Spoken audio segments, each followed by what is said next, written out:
가난한 사람들을 위한 시대의 징표 시작하겠습니다.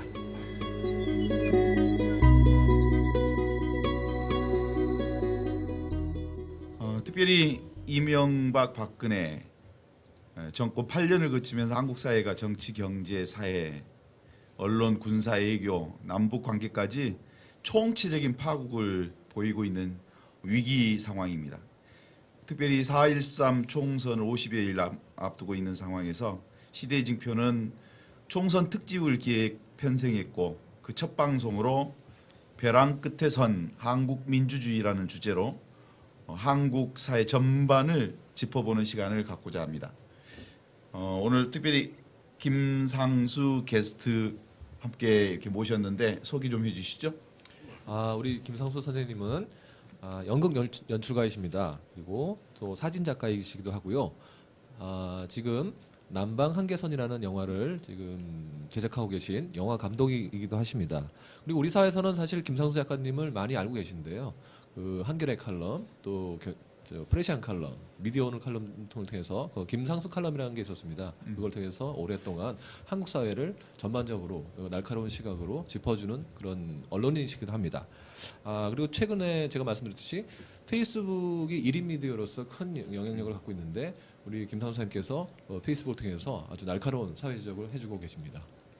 그러니까 그동안은 컬럼니스트로 언론인으로 활동하시다가 최근에는 페이스북 1인 미디어에 더 집중하시고 계시군요. 네, 그렇죠. 네, 근데 페이스북 같은 경우 이제 아주 개인적인 하나의 미디어인데요. 근데 저는 이걸 언론이라고까지는 그렇게 확대해서 말씀드리긴 그렇습니다만 우리가 그만큼 언론이 지금 제 기능을 못 하고 있으니까 언론이 많은 매체들이 지금 제대로의 언론으로서 기능을 못 하고 있으니까 아마 많은 분들이 그런 페이스북이라든지 또는 트위터 이런 걸 통해서 아마 정보를 구하고 또 소통을 원하고 있는 그런 지경에서 아마 많은 사람들이 아마 보고 계신 거 아닌가 이렇게 생각하고 있습니다. 네.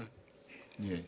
지금 우리 사회 초미의 관심사가 하나 있어요.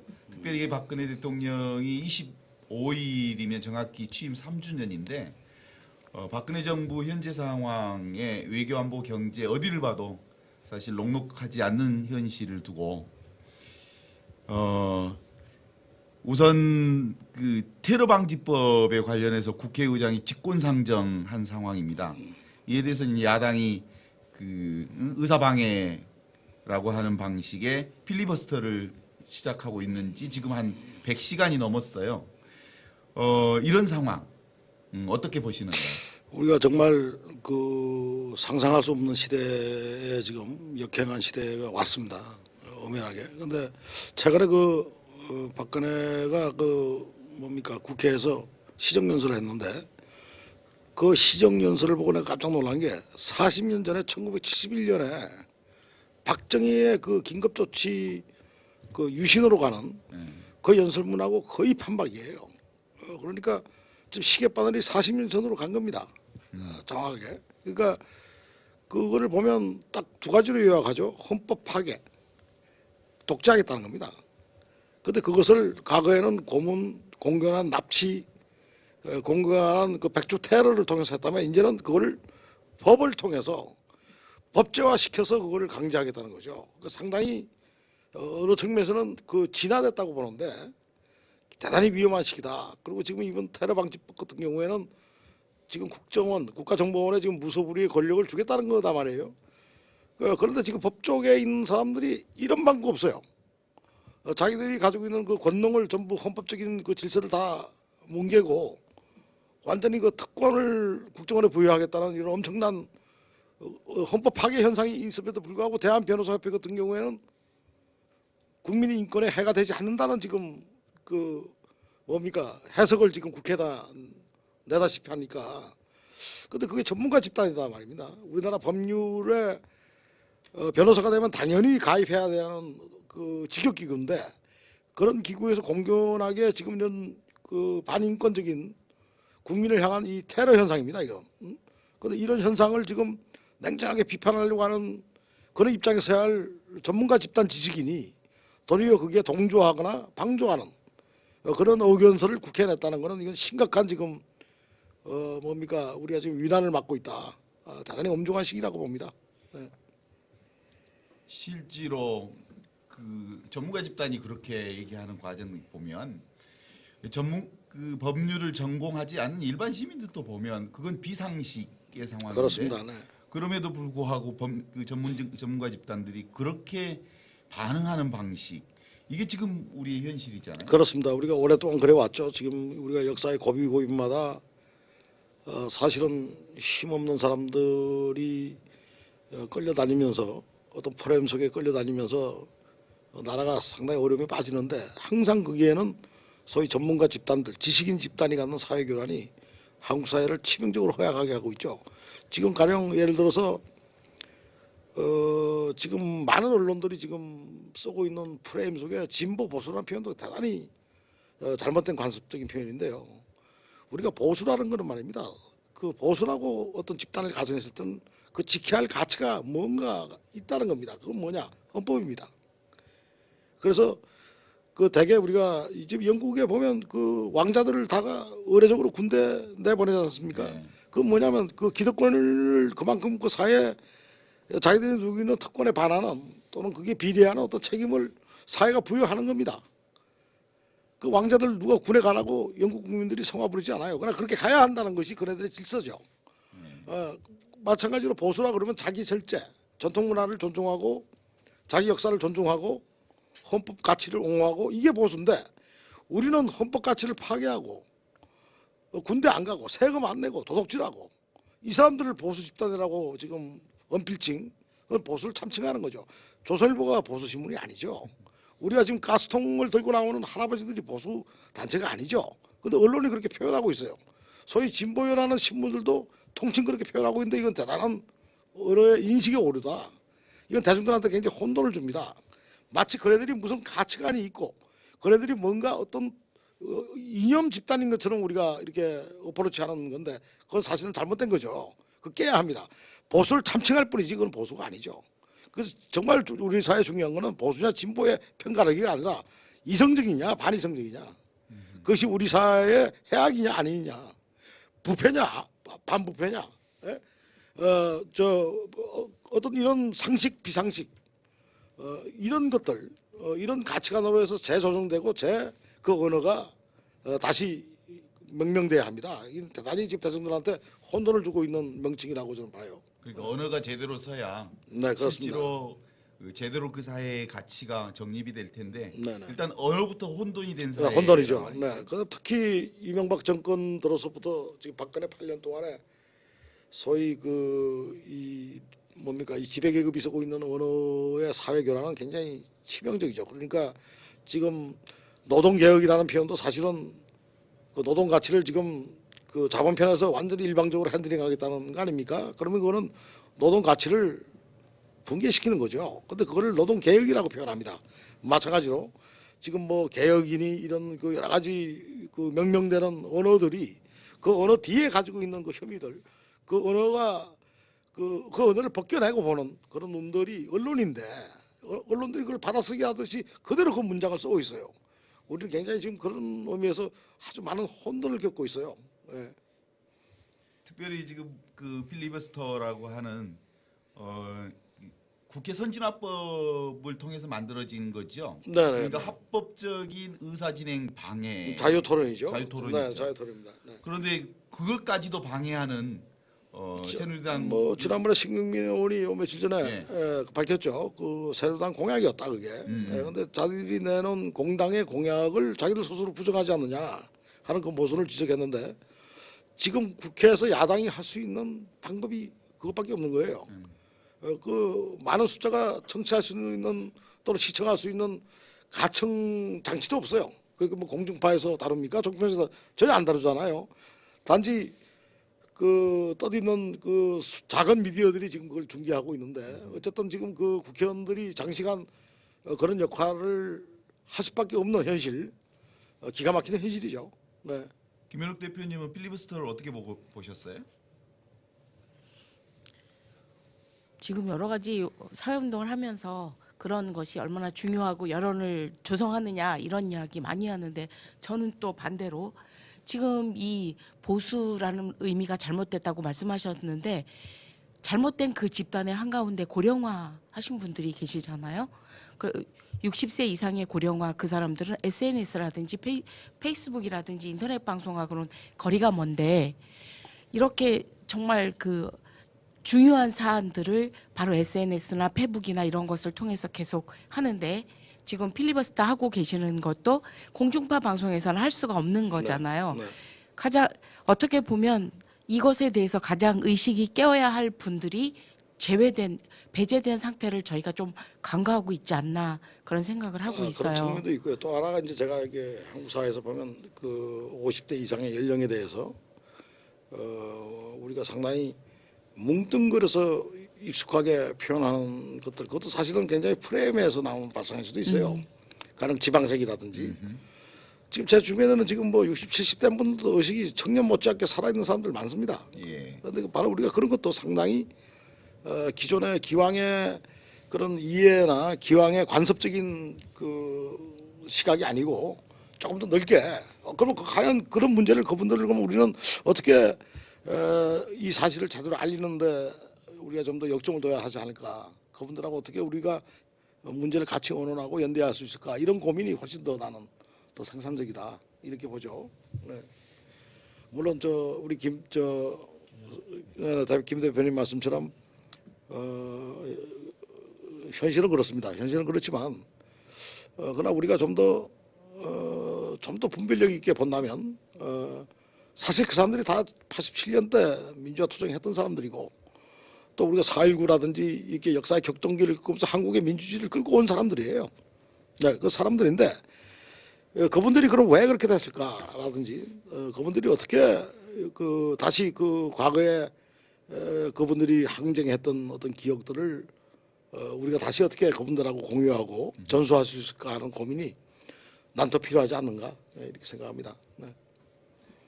저희가 지금 첫 이야기를 뭐 사실 저희가 지금 제목을 벼랑 끝에 선 한국 민주주의라고 했고 그리고 지금 우리 신부님께서 첫 이야기를 지금 가장 큰 현안이 되고 있는 테러 방지법을 가지고 이야기를 좀 시작하고 있습니다.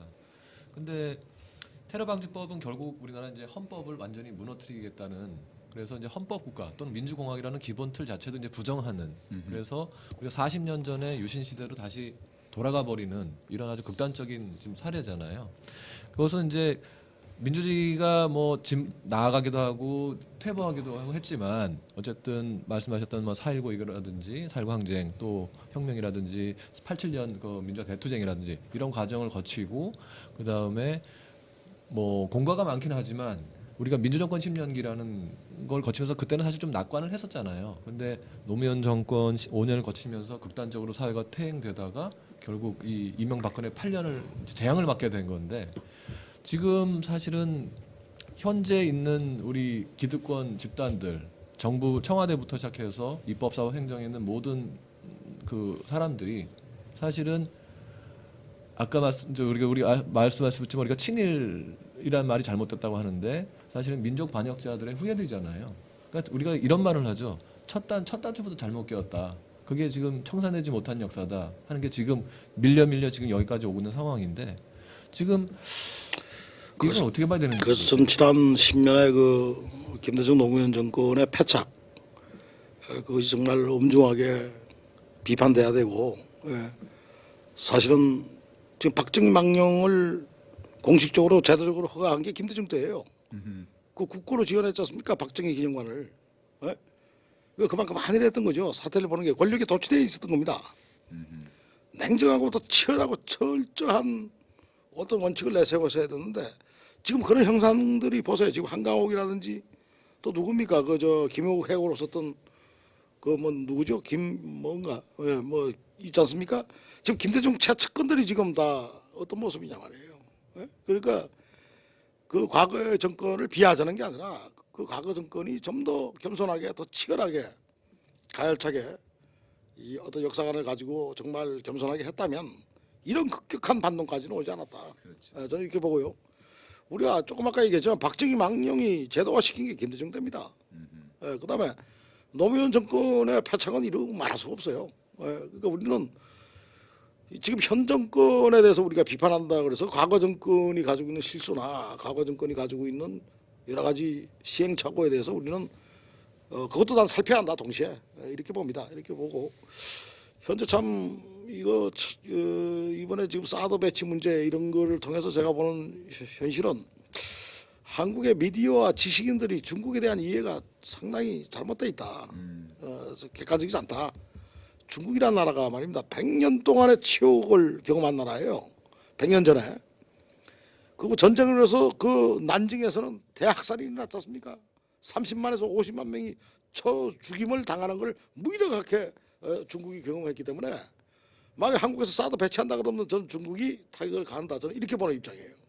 아주 심각하게 봅니다. 그러니까 지금 우리가 최근에 이제 제가 그 시리아하고 우크라이나 같은 경우 우리가 상상했겠습니까? 그 사람들 거기 시리아가 지금 1,200만 명이 난민인데 그 시리아라는 나라가 독재 국가였지만 경제 지표가 상당히 좋았어요. 지식인들도 그 상당히 그 뭡니까 우수한 돈에도 많았고 연 경제 성장률이 4.5%를 유지했던 거예요. 중동 국가에서 시리아는. 근데 시리아가 지금 1,200만이 난민 현상이 벌어질 거를 그 사람들은 5년 전에 예상이나 했을까요? 못했어요.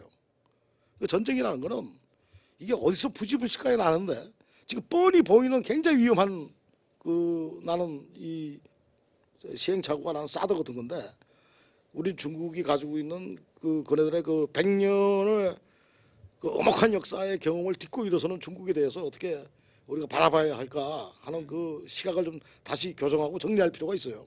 난 타격을 한다고 봅니다. 사드 그럼 배치. 다시 네. 그 점으로 돌아가서 그 헌법적 가치까지 이렇게 훼손시켜가는 박근혜 정부 3년 한마디로 정리하기는 그렇게 쉽지는 않겠지만 그래도 총평을 먼저 해주신다면 어떻게 말씀해 주실 수 있겠어요? 그래서 역사가 지금 냉정하게 평가하겠죠. 그렇지만 지금 당장 닥친 우리 현실은 지금 모든 지금 국민들이 나는 시민들이 정말 엄청 스트레스 속에 살고 있죠. 질병을 앓고 있습니다. 나 역시 그래요. 뭔가 지금 이런 과정이 정말 구치기로 들어간다면 이제 구조화되고 그것이 내재화된다면 정말 우리 국민들은 나중에 어떻게 할 건가? 이게 정말 우리 자라는 세대들은 어떻게 할 건가? 정말 자라는 세대가 민주시민으로서 자기 자존심을 가지고 건강하게 생활할 수 있을까? 저는 굉장히 지금 슬픕니다. 슬픕니다. 저도 개인적으로 지난 3년이 사실상 되게 무서운 3년이었어요. 네. 그 집안 분위기로 이제 그 얘기한다면 대통령이라고 하는 사람이 이렇게 치고 나오면 집안 자체가 썰렁할 수밖에 없는 거죠. 한마디로 겨울공학이었던 거죠. 글쎄 그 지금 그 가계를 살펴볼 필요가 있어요. 사실은 그 가계가 지금 박정희 가계가 정상적인 가계가 아니죠. 그 아버지의 그 아버지가 바로 깔아놓은 그 철저한 레일 위를 지금 달리고 있는데 우리가 12.12 때 전동환이가 쿠데타를 하고 딱 치고 나왔을 때 박정희 용병수를 우리 생각해 볼 수 있습니다. 그때 치고 나왔을 때 국방장관 도망가고 주요 포스트의 인물들이 전부 책임 방기했어요. 그러니까 별 두 개가 막 전행을 했단 말이에요. 자 그런 현상을 봤을 때 지금 청와대 십상시를 제외하고 전부 바지 사장이에요. 핫바지들이다 말이에요. 이거 과연 어떤 돌발적인 사태가 생겼을 때 우리는 그 세월에서 목격했잖아요. 책임지는 사람이 없어. 그 문제를 가지고 해결하려고 하는 그게 전문가 집단도 아니고 그냥 우왕좌왕한단 말이에요. 그러니까 그거를 숨기기 위해서 보도전화 뿌리고 있단 말이에요. 그래서 뭐 군함이 뭐 몇백 척이 도고 비행기가 또고 말이야. 정작 사람은 그 안에 있는데 지금 이런 현상이 나는 지금 굉장히 더 가속화되고 이게 이제 위험하지 않을까. 아주 난 대단히 위험시기에 살고 있습니다 지금. 그래서 한국 사회를 지금 보자면 사실 예전부터 그런 우려가 많이 있었습니다. 이명박 들어올 때도 그랬고 지금 뭐 박근혜가 들어오면서 더 하지만 저희가 지금 그 신파시즘이라든지 이런 비유를 많이 했잖아요. 사실 우려했었고. 근데 지금 똑같은 레일 위로 점점 더 가속화돼 가면서 사실은 파시즘화되는 사회로 가고 있고 그게 이제 우익 반동이잖아요. 우익 반동인데 지금 테러 방지법이 그 이제 최종 방점을 찍는 과정인데 결국에는 지금 박근혜 대통령 같은 경우는 뭐 대선 부정이라고 해서 뭐 개포 부정부터 또는 뭐 국가기구가 동원된 국정원부터 동원된 이런 선거란 제도 자체를 이용해서 권력을 탈취했다. 뭐 이런 문제도 있지만 그것은 아직 논란은 좀 있죠. 아직 확정하지 못하지만 어쨌든 선거라는 민주주의 제도를 통해서 권력을 잡고 나서 그 권력을 가지고 독재 국가로 가는 이런 지금 경로에 다시 서 있잖아요. 그렇습니다. 그러니까 뭐 지각 있는 많은 분들이 얘기하죠. 히틀러도 합법적인 집권을 했죠. 구태타한 거 아닌단 말이에요. 그래가지고 뭐 굉장히 그때 독일의 역사도 이렇게 보면 지금 독일의 보통 그 지성들이 제일 자기들을 모욕적인 게 그 히틀러 시대거든요. 불과 그 몇 년. 그러나 그것이 얼마나 독일 사회를 참담하게 했죠. 그런데 지금 일련에 이 보여주는 거는 지금 옛날에 박정희의 그런 무단 정치 방식이었다면 지금 이걸 제도로 끌어와서 법제화 시키겠다는 겁니다. 그러니까 대단히 더 합법화 시키겠다는 건데 우리가 그 지난 그 히틀러의 과거에서 보듯이 지금 대단히 지금 위험한 질주를 하는데 굉장히 위험한 거는 그 이 사람들이 마치 신념, 특히 그 박근혜라는 그 여성이 갖고 있는 이게 무슨 신념 체계처럼 돼 있어요 지금. 그런데 중요한 그런 기능들 국가에서의 뭐 헌법재판소라든지 대법원이라든지 하다못해 언론이라든지 이런 게 다 지금 마비돼 있단 말입니다 기능이. 심지어 과거에는 우리가 그 박정희 때는 정말 언론으로서 그 역할을 하기 위해서 굉장히 투쟁도 하고 이랬는데 지금은 그 자체가 권력이 돼서 한 편이 돼 버렸어요. 그죠? 그래서 지금 굉장히 정말 시민들이 지혜로워야 되고 참 어려운 시국입니다. 박근혜 정부 3년 지금 평가자 오르셨잖아요. 시작부터 거짓으로 시작을 했는데 이명박 정부는 장관이라든지 차관이라든지 이런 사람들이 이제 차관은 아니지만 장관이 장관직을 맡을 때 청문회를 해서 뭐가 흠이 나오면 떨어지기도 하고 좀 그런 것들이 있었다면 박근혜 정권에 와서는 흠이 있어도 세금을 좀 포탈했어도 군대를 좀 안 보냈어도 어떻게 하면 그대로 다 진행되는 그런 것들을 굉장히 많이 경험을 하게 됐고 지금 뭐랄까 소통의 단절인 소통 단절하는 사람이라고 얘기했는데 정말 세대 간의 소통도 단절되고 그런 학력이라든지 이런 연령 학력 간의 그런 단절도 있고 그렇거든요. 그래서 이런 것들을 보면 이런 생각이 드는 거예요. 대선 주자들이 나와서 처음 방송하고 TV 토론을 할 때 이정희라든지 문재인이라든지 굉장히 중요한 문제를 가지고 많이 토론하고 많이 알고 있었는데 박근혜는 거의 대답을 못했어요. 잘 못하거나 잘 모르거나. 그런데 어떻게 그 사람의 머리에서 이렇게 엄청난 비행이 저질러질 수 있을까?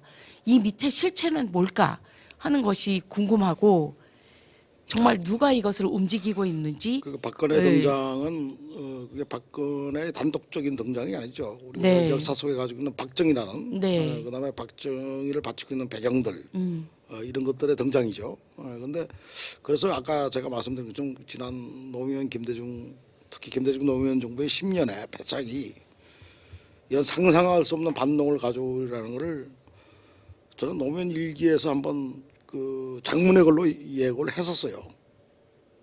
반드시 반동이 온다. 정신 차리자. 그게 노무현 1년 때입니다. 정권 1년 때.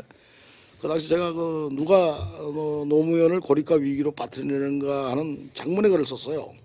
그걸 조선일보가 한 일주일 토끼사로 지들이 실었는데 도리어 그 정부를 까는 거로. 전 정말 진정으로 그때 그 사람들 정신 차려야 한다. 지금 큰일 난다. 근데 제가 그때 목도한 노무현 정부는 1년 차에 이미 와야 됐었어요. 완전히 와야 됐어요. 우선 그 노무현이라는 사람 자체가 대단히 뭐 착한 성품일 수 있을지 모르지만 소위 그 통치 내지는 정치에 대한 그 메커니즘 평검사하고의 그 맞짱 토론이라든지 그건 있을 수가 없죠. 평검사라는 게 굉장히 권력에서 하해야 하는데 그 질서를 무장 해제시켰단 말이에요.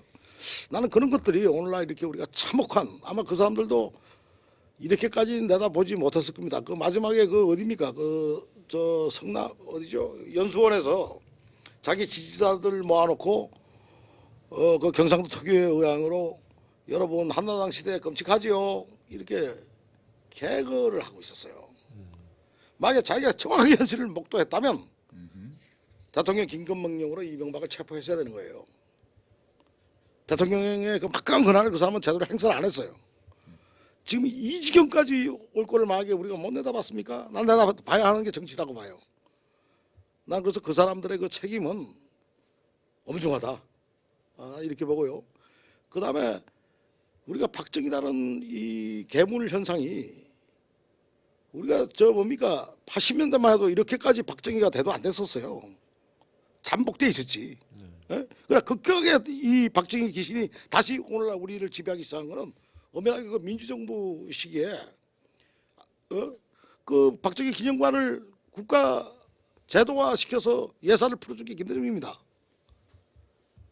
큰 패착이죠. 예? 철저하게 그거를 더 어떤 정의롭게 정치를 하고 과거 역사에 대해서 물론 단죄할 능력은 없어서 굉장히 허약했어 권력이. 도덕적으로도 좀 김대중 자신도 좀 취하겠습니다. 도덕적으로도. 그러나 정말 대통령으로서 해야 할 것들을 분별력 있게 했다면 오늘 이런 정말 기가 막힌 고통을 지금 이렇게 시민들한테 과연 마주하고 있을까? 저는 참 그렇습니다. 그래서 어떻게 해야 되는가 이거를 그죠? 전부 어떻게 해야 되는가 이러면서 우리가 모두 다 힘들어하고 이러는데 이럴 때일수록 참 중요한 거는 다가가서 말하는 거 아닌가? 저마다 조금 알고 있다면 그러나 사실에 입각한 어떤 토론들 또는 그저 사실에 입각한 그리고 자기 몸에 있는 언어들 이런 것들을 주변이 어리석다고 해서 무시하거나 경멸할 게 아니라 정말 다가가서 얘기해주고 때때로는 봉변을 당하기도 하고 절벽을 느끼지만 지금 그 방법밖에 없습니다. 대중이 자각하지 않으면 변하지 않습니다. 그동안 우리 역사 안에서 그 입법, 사법, 행정이라고 하는 이 세 그 기둥들이 이렇게 대통령 권력에 의해서 무력화된 적이 없죠. 아니죠. 박정희 때 완전 무료가 됐고 전두환 때 초토화된 거죠. 그러나 지난 10년간 그 균형을 찾기 위해서 노력한 점. 노력을 했습니다. 했는데 그때도 피 흘려서 자 한번 해봐 김대중 당신 자 한번 해봐 노무현하고 기회를 준 거죠. 얼마나 많은 사람들이 희생했습니까? 근데 그 사람들은 그거를 좀 더 엄중하게 정말 겸손하게 처절하게 그 기대에 부응을 못한 겁니다. 네. 네. 그래서 그 대통령이라고 하는 박근혜는 그동안 그 지금 해온 보면 이 성격적으로도 무슨 이상이 있는지 그동안 자주 화를 내요 국민들에게. 그리고 역정을 내고 꾸중하고 얼마 전에는 국회까지 가가지고 국회의원들을 나무라고 어떤 때는 자기 새누리당 그 원내대표를 제거하는 작업까지 하는 볼 수 없는 상황들이 그렇죠. 뭐 이루어졌단 거의 말이에요. 박정희의 통치 방식인데요. 박정희가 뭐 저 삼성견 반대했던 사람들 다 고문하고 그러죠. 현역 국회의원들 끌어다가 고문하고 그랬지 않습니까? 그 뭐 김석원이라든지 뭐 길재호라든지 마찬가지죠. 지금 이것도 그 양상만 틀리죠. 직접적인 위해는 아니지만 그러나 선거로 뽑힌 유승민 원내대표는 의원들이 선거로 뽑았단 말입니다. 그러나 그걸 해체시키거나 이런 걸 보면 어떤 권력의 그 집중화, 독점화 그리고 나는 과연 그 어떤 메커니즘에 의해서 이 권력이 작동되는지 굉장히 위험하죠 지금. 그걸 볼 수가 없다는 거지. 지금 시민들이 또는 미디어가 이 사람이 가지고 있는 그 동태나 얘기할 수 없다는 거. 이거 굉장히 위험하죠. 그래서 오늘 지금 김상수 작가님 여기 모신 게 바로 보이지 않는 그 권력들, 그 실체들을 좀 드러내는 시간들이 되었으면 좋겠어요. 제가 그 정보는 없고요. 근데 이게 보이지 않는 사실 권력이 아니고요. 그러니까 제가 처음에도 말씀을 드렸지만 사실은 우리가 첫 단추를 잘못 끼고 반민특위가 당시에 해산됐던 그 시기에서 벌써 우리나라의 앞으로의 경로가 어느 정도 윤곽이 나왔던 것이고 우리가 뭐 우리 김 선생님은 친일파란 말이 잘못됐다고 했고 사실은 그 반민특위라는 게 뭐냐면 반민족 행위자 특별처벌법입니다. 처벌특별법입니다. 그래서 반민족 세력이잖아요. 부일 반민족 세력, 친일이라는 게 아니고 그 세력들이 아시듯이 우리나라의 모든 분야를 지금 다 장악하고 있었고 민주정부 10년 기간 동안에 그것을 청산하라고 두 번에 걸쳐서 정권을 부여해 줬는데 그것을 하지 못하고 오히려 힘을 더 살려주고 박정희를 부활시키는 것까지 했기 때문에 이 처참한 지금 결과가 왔다는 사실은 그런 지적이라고 저는 이해가 됩니다. 그래서 지금 그나마 그 과거와 달라 저희가 분기점이라고 하는 게 87년이죠. 87년 민주화 투쟁을 통해서 군사 쿠데타 국가에서 쿠데타 그 군인 정권에서 이제 선거를 통한 물론 노태우가 그 양김의 분열로 노태우가 그냥 어부지를 먹긴 했지만 그걸 거쳤잖아요. 그거 이제 지나면서 우리가 87년 체제를 극복해단다는 논의가 사실 많았는데 87년 체제를 극복하는 거는커녕 지금 오히려 더 파국을 하고 40년으로 돌아가는 상황이거든요. 그러면 사실 오늘 저희가 주제가 이 민주주의 결국 이 틀이 민주주의고 정치의 문제인데 저희가 사실은 정치는 공기와 같다 뭐 이런 말도 있고 우리가 의식하지 못하게 이렇게 돌아가야 되는데 지금은 썩은 공기가 돼서 저희가 다 목이 막히고 이런 상황이잖아요. 그러면 지금 제가 봤을 때는 뭐 요새 필리버스터 테러 방지법을 통해서 필리버스터를 통해서 이제 겨우 야당이 모습이 제1야당의 모습이 나오긴 하지만 기존의 뭐 입법, 사법, 행정은 뭐 그다 쳐요. 그 중에서 사실은 대통령을 제외하고는 국회의 기능이 제일 중요한 것이잖아요. 지금 그 노무현 정부와 그러니까 김대중 정부, 노무현 정부라는 그런 행정부적인 관점에서 보는 것과 더불어서 사실은 지금 제가 봐야 되는 게 뭐 그동안 무수한 비판이 나왔지만 제1야당이 도대체 무엇이냐 이런 것이었잖아요. 이게 야당이 야당으로서 기능을 전혀 하지 않는 120석이 넘는 거대 야당이 이렇게 무력화된 예도 사실은 어떻게 보면 없는 거잖아요. 그런 부분을 한번 얘기를 나눠보면 어떨까요? 그래서 우리 민주주의에서 우리가 항상 오해하고 있는 게 다수결 제도. 다수가 결정했으니까 그거는 따라가야 한다. 옳다. 아니죠. 그거는 협의에서 한 형식이지요. 그러면 다수가 다 독재를 원하기 때문에 독재를 따라가야 한다? 그건 아닌 거란 말입니다. 민주주의라는 거는 어떻게 보면 다수가 다 옳다고 해도 그 소수가 아니라고 할 수 있는 거를 지켜내는 제도예요. 우리가. 그러니까 우리가 지금 박정희부터의 통상적인 통치 방식은 다수결이다 말이에요. 그 다수결도 안 맥히니까 나중에는 통일주체 국민의 대의원 간접 선거로 전환시키죠. 그래서 지금 이렇게 봅니다. 우리가 강영 이런 얘기를 들어요. 야, 지금이 독재 국가가 아니잖아. 지금은 그것도 민주주의 국가 아니야? 아니죠. 독재 국가입니다. 그리고 지금 빈곤 시대가 아니잖아. 아닙니다. 빈곤 시대입니다. 우리가 빈곤을 예를 들죠. 우리가 옛날에 한 20년 만에도 달동네가 이렇게 보였어요. 어디에 가면 달동네가 있고. 그렇지. 그러나 그 달동네가 현상을 달리할 뿐입니다. 어떻게 하느냐? 전부 고시방이라든지 도시 속에 침투에 삼투에 들어간 거예요. 예. 저희가 이제 노숙자들 네네. 현황들 이렇게 보면 네. 대부분 이제 그 노숙인에 관련된 그 전반적인 흐름을 주거 취약계층이라고 하는 부분을 보게 되는데 거리에 있는 사람만 노숙자가 아니고요. 그렇습니다. 예. PC방, 만화방, 그리고 찜질방, 그리고 그 달방, 쪽방 이런 데서 그러니까 우리가 겉으로는 안 보여요. 우리가 그런 민주주의에 대한 논의 또는 빈곤에 대한 빈곤층에 대한 논의 이런 걸 논의할 때 우리가 기왕에 가지고 왔던 관념하고 달라졌다는 이해를 할 필요가 있는 거죠. 그 모습을 달리하고 있는 겁니다. 지금 그 박근혜가 쓰고 있는 통치 방식도 박정희처럼 물리적인 가해나 위해 고문 납치는 아니죠. 네. 그러나 상당히 지금 이명박 때부터 그 모습을 달리하고 있다. 그 달리하고 있는 것이 더 치명적이고 무섭다 하는 걸 우리는 이거를 끊임없이 환기할 필요가 있죠. 오늘 김상수 작가님을 만나면서 아주 정말 칼 같은 지적이 저희들도 그동안 들어보지 못했던 얘기들 이렇게 치열하게 그 접근해 주시는 우리 패널들을 그동안 게스트들을 만나보지 못해서요. 저희들은 들으면서 지금 충격적입니다. 그러면서 이제 이런 상황들을 보면서요. 혹시 지금 이제 그 역사적으로도 축적되어졌고 이게 패착이 계속 진행되어 온 것이 지금 현장으로 나타나고 있기는 하지만 또 한편으로는 우리 주변 상황, 외부 상황도 별로 안 좋아요. 예를 들면 세계 경제가 어렵다. 북한 문제가 그 와중에 터졌고요. 그러면서 동시에 중국과의 마찰 그리고 외교 문제까지 이렇게 난 상황입니다. 이게 워낙 외부적인 환경이 어려우니까 더 어렵게 느껴지는 거 아닙니까? 지금 우리가 우리 100년 역사에 이렇게 보면요, 저는 100년의 무덤이라는 제가 표현을 쓰는데요. 우리가 옛날에 그 정말 그 나라가 뺏겼을 때 이고지고 좀 의식 있는 집안의 아들들은 떠났죠. 떠났습니다. 그 숱한 무명시들이 만주불판에서 죽었습니다.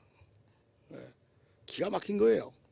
그 이후에 우리의 역사 과정에 전개하는 거는 그 사람들, 그 무명시들, 그 무명의 우리 선조들, 그 사람들은 지금 무덤 속에 온전하게 잠 못 들어요. 어둠 속에 있습니다. 그래서 저는 100년의 무덤 속에 있다. 그래서 결국 이걸 어떻게 깨트리고 그 무덤에서 나오는가, 이런 문제입니다. 그래서 대단히 지혜로워야 되는데, 그나마 김대중 때나 노무현 때는 비교적 일정 그 외교를 거리두기를 통해서 이렇게 덩거리 전법으로 나름대로의 그 독자성을 확보하기 위한 몸부림이 있었죠.